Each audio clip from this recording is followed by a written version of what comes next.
झगड़ालू सास गर्भवती बहू का चौथा भाग। सुवर्णा अपने दोनों बच्चों को स्कूल भेजने के बाद अपना सारा काम खत्म किया करती थी, लेकिन फिर भी उसके पास बहुत खाली समय रहता था। गायत्री देवी तो हमेशा टीवी सीरियल्स से चिपकी रहती थी या फिर बच्चे हो तो उनसे खेला करती थी, लेकिन सुवर्णा को अपना समय ऐसे ही बर्बाद होना बिल्कुल नहीं पसंद था। वो हमेशा कुछ न कुछ नया करने की कोशिश करती थी। फिर उसने सोच लिया कि वो ऐसे खाली नहीं बैठेगी, कुछ न कुछ करेगी। इस तरह वो ऑनलाइन बेकिंग क्लासेस ज्वाइन कर लेती है, जिसमें तरह तरह के केक बनाना सिखाते हैं। सुवर्णा के फैमिली और फ्रेंड्स चाहे जिसके घर में भी कोई न कोई अच्छा काम हो तो वो सारे ही लोग सुवर्णा से ही कहा करते थे कि एक अच्छा सा केक बनाकर दे। हेलो दीदी, मैं प्रिया बोल रही हूँ। कैसी हैं आप? आज सनी का बर्थडे है और आपका बनाया केक उसे बहुत पसंद है, तो क्या आप उसके लिए केक बना देंगी?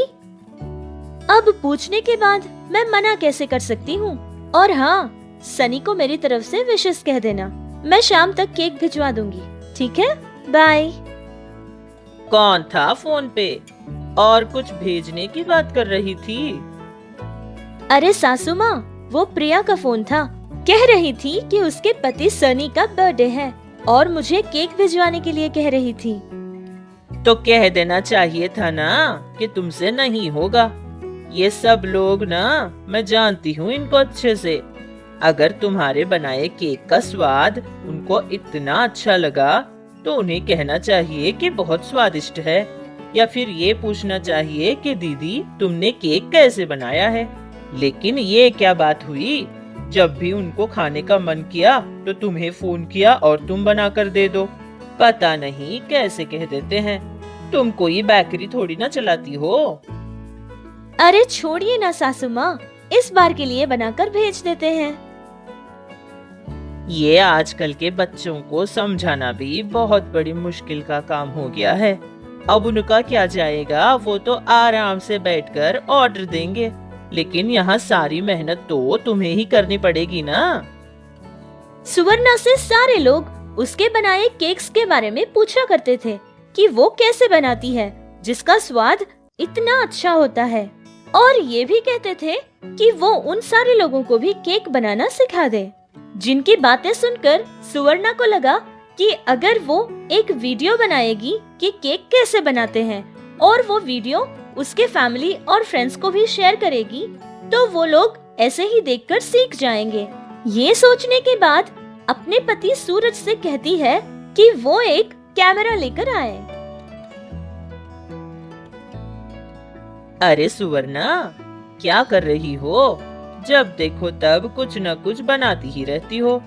और ये क्या, ये कैमरा यहाँ कैसे आ गया? सासू माँ, थोड़ी देर के लिए आप शांत बैठिए ना, मैं सब कुछ आपको दिखाऊंगी कि मैं क्या कर रही हूँ। सुवर्णा उस कैमरा को ऑन करके वो केक कैसे बनाती है ये सब कुछ बहुत ही अच्छी तरह से समझाते हुए एक वीडियो रिकॉर्ड करती है। फिर उसकी सास गायत्री देवी को वो वीडियो टीवी में प्ले करके बताती है। अरे सुवर्णा, ये क्या, हमारे घर में घर का पकवान जैसा कोई प्रोग्राम रखा है क्या तुमने?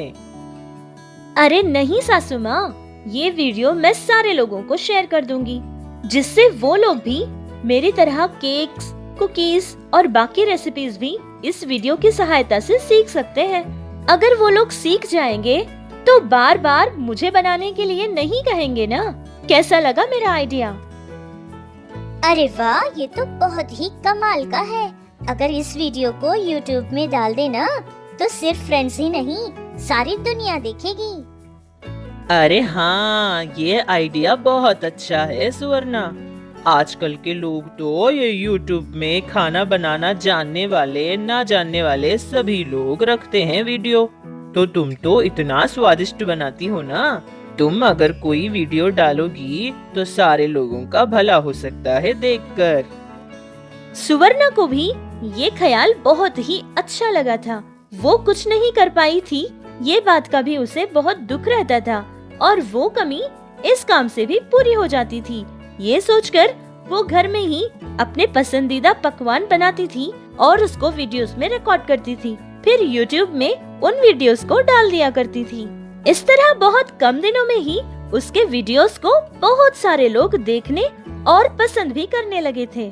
सुवर्णा बहुत ही अच्छे और अलग अलग तरह के केक्स बनाया करती थी। वो सारे केक्स लोगों को बहुत अच्छे लगते थे। बहुत कम दिनों में ही सुवर्णा का चैनल बहुत ज्यादा पॉपुलर हो गया था।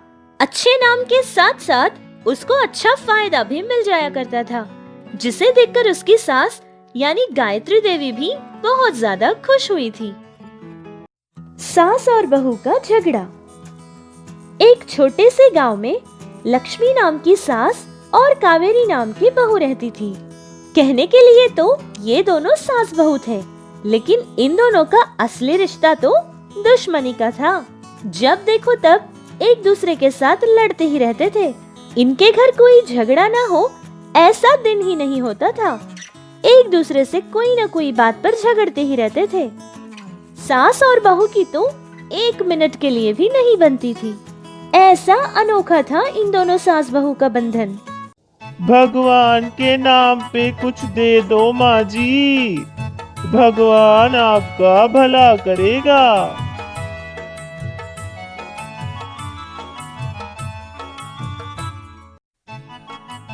घर पे कोई और है जो मुझे कुछ दान देगा? दे दो माँ जी, भगवान आपका भला करे।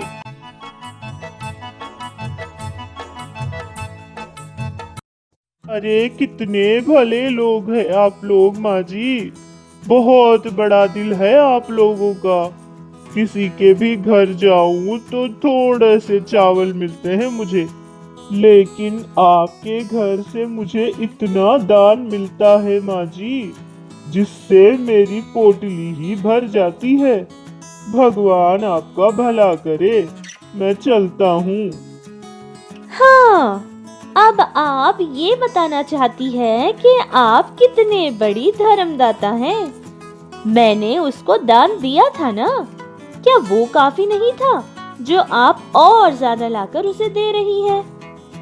अरे ये क्या बके जा रही हो? तुम्हारा पैसा थोड़ी ना दान कर रही हूँ, ये सब तो मेरे बेटे का कमाया हुआ है। हाँ। अच्छा, तो आपकी बेटे की शादी मुझसे क्यों करवाई आपने?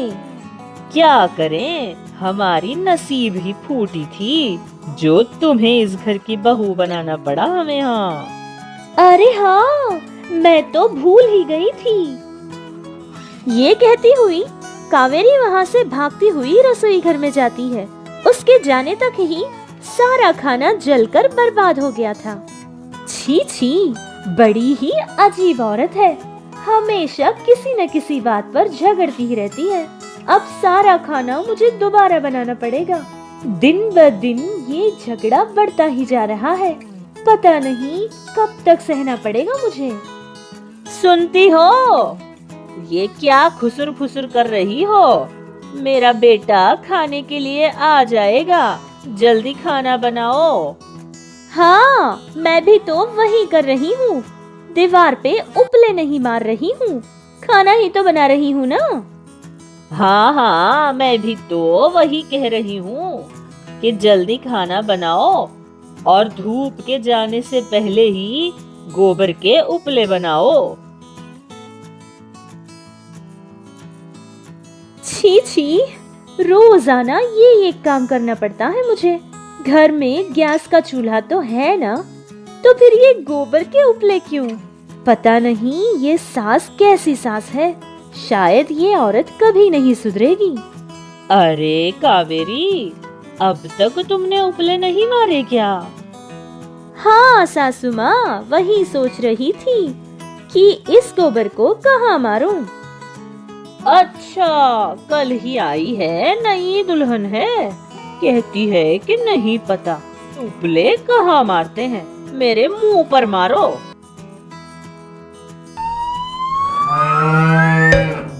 अरे अरे, ये क्या किया तुमने? तुम पागल तो नहीं हो गई हो? अरे सासू माँ, आप ही ने तो कहा था कि आपके मुंह पर मारूं, तो मैंने वही किया। वो दोनों सास बहू ऐसे ही झगड़ रही थी कि इतने में लक्ष्मी का बेटा जगन वहाँ आ जाता है और फिर अपनी माँ और पत्नी दोनों को ही शांत करता है। जगन का ये रोज का काम था, क्योंकि ऐसे ही झगड़े उनके घर में रोजाना होते थे और वो उन्हें चुप करवाता था। उनके गांव में 2 दिन में एक बार एक पानी की टैंकर आती थी, जिसके आते ही गांव के सारे लोग अपने अपने पानी के बर्तन ले जाकर उस टैंकर के पास रखा करते थे। वैसे तो हर बार पानी लाने के लिए कावेरी ही जाया करती थी, लेकिन उस दिन कावेरी रसोई घर में कुछ काम कर रही थी, जिसे देखकर लक्ष्मी पानी की बर्तन लेकर टैंकर के पास पहुंच जाती है। लक्ष्मी के जाने तक ही वहाँ बहुत सारे पानी के बर्तन रखे हुए थे। आखिरकार लक्ष्मी के पानी पकड़ने की बारी आ गई थी, लेकिन उससे पहले 4 पानी के बर्तन वहाँ रखे हुए थे, लेकिन कोई उस पानी को निकालने वाला नहीं था। ये देखकर लक्ष्मी उन पानी के बर्तन को हटाकर अपनी पानी के बर्तन वहाँ रख देती है। इतने में रानू जी की बहू सुजाता वहाँ पर आ जाती है। अरे कौन थी वो जिसने मेरे पानी के बर्तन हटाए? अरे अरे, ये क्या बोले जा रही हो? यहाँ पानी के बर्तन तो थे लेकिन कोई नहीं था, इसलिए मैंने मेरे पानी के बर्तन रखे थे। तुमसे पहले पानी के बर्तन मैंने रखे थे, अब हटो यहाँ से। अरे अभी बीच से कैसे हट जाऊं? मेरे 2 ही तो पानी के बर्तन हैं, भरने के बाद हट जाऊंगी। पड़ोस में रहने वाली एक औरत जाकर कावेरी से कहती है कि उसकी सास का किसी के साथ झगड़ा हो रहा है। ये बात सुनते ही कावेरी वहाँ भागती हुई जाती है। ये क्या, मेरी ही सास से झगड़ा कर रही हो? हमेशा पानी के बर्तन रखती हो और घर में जाकर बैठ जाती हो। यहाँ रुकना पड़ता है पानी के लिए और फिर वापस आकर सारे लोगों से झगड़ती रहती हो। क्या बस यही काम है क्या तुम्हारा? हाँ हाँ, मेरी मर्जी है, मेरे बर्तन है, मैं रखकर कहीं भी जाऊं, इससे तुमको क्या? तुमने मेरे बर्तन को हाथ कैसे लगाया? हाथ तो क्या, मैं तो पैर भी लगाऊंगी। अरे अरे अरे, ये तो मेरे पानी के बर्तन तोड़ ही देगी, अभी बताती हूँ तुम्हें। ये कहते हुए वो दोनों एक दूसरे के बाल नोचने लगती है। फिर इतने में रानू जी वहाँ पर पहुँच जाती है। अरे रानू, क्या अपनी बहू को सारे लोगों से झगड़ा करने के लिए ही भेजती हो क्या? क्या तुम सास बहुओं को दूसरा काम नहीं है क्या कोई? अरे लक्ष्मी, तुमने मेरे साथ झगड़ा किया, क्या ये काफी नहीं था जो कि तुमने अपनी बहू को मेरी बहू से झगड़ा करने के लिए भेज दिया है? रुको, तुम्हें अभी बताती हूँ।